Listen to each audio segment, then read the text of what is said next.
Hello peeps, we're just going to look at Newton's laws of motion now, and they are relatively straightforward, hopefully.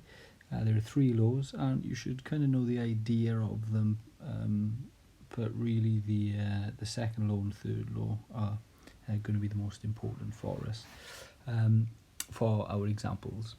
So the first law of Newton's laws of motion here says that a body will remain at rest or will continue to move with constant velocity unless external forces cause it to do otherwise.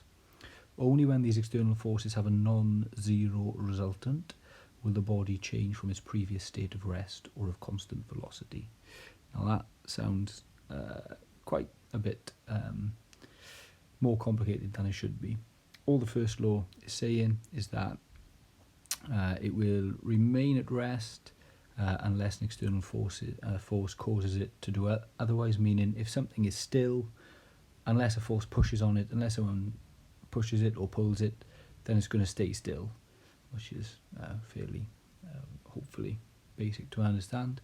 Also, if something is moving with constant velocity, so if something is just travelling at a constant speed, then unless someone pushes it or tries to slow it down, someone pulls it maybe, then it ain't going to speed up or it ain't going to slow down.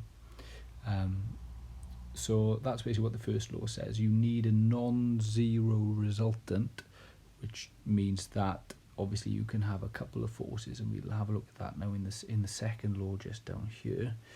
You can have forces acting in opposite directions. So basically, as long as they don't cancel each other out, then something will either, if it's at rest, then it will start to move, or if it's going at a constant rate of velocity, then it will start to accelerate or decelerate. Basically, it ain't going to move unless you push it. But I'm sure Newton couldn't write that in Latin. So anyway, the second law. This is probably the most important. When a non-zero resultant force acts on a body, it causes acceleration. The acceleration is proportional, and this is very, very important, to the force F equals ma, where m stands for the mass of the object, a stands for the acceleration, and F stands for the resultant force. So here we go. In this case, with a non-zero resultant. So if you have a look here, I've got a 3 kilogram box here, just floating somewhere in space, randomly, happily along, and these two forces come along out of nowhere and just start to act on it.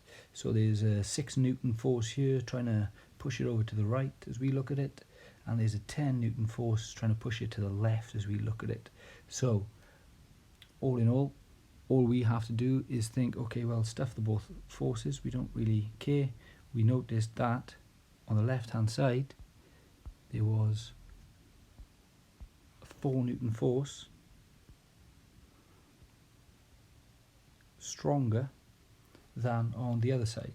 So there is a non-zero resultant here. The resultant is 4 newtons to the left as we look at it. And the acceleration then is proportional to the force.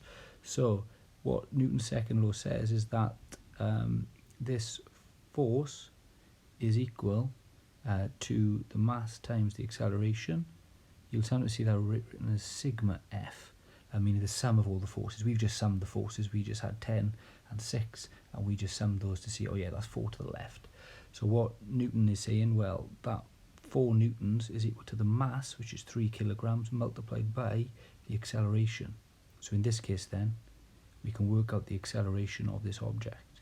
It's 4/3, or 1.333333 meters per second squared. So we know now then, when a force acts on something, it's going to make it accelerate, and that's what the first law basically says. It's going to speed up or it's going to start moving if you push it.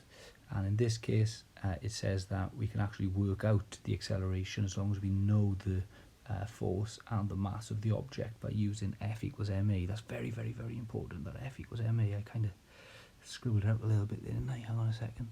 Let me just clear it up. Very important. Super. Great. third law basically says, this is probably the most famous, I guess, every action has an equal and opposite reaction. So this basically thinks of the idea, yes, okay, if I've got a box on a table and there isn't moving, I mean, a box doesn't tend to fall through a table. It also doesn't tend to just fly up in the air. But there's definitely a force acting here because the weight of the box is acting downwards. And because force, so the weight of this box, is equal to mass times acceleration, then that would make this 8 gravities downwards, because gravity is the acceleration that causes weight, and then there must be some form of force then stopping this box from falling straight to the ground through the table. And also, as we know in this case, because the box isn't moving, then there is a zero resultant. So that reaction force off the table is equal to the weight of the box, because the box isn't flying up in the air and it's not falling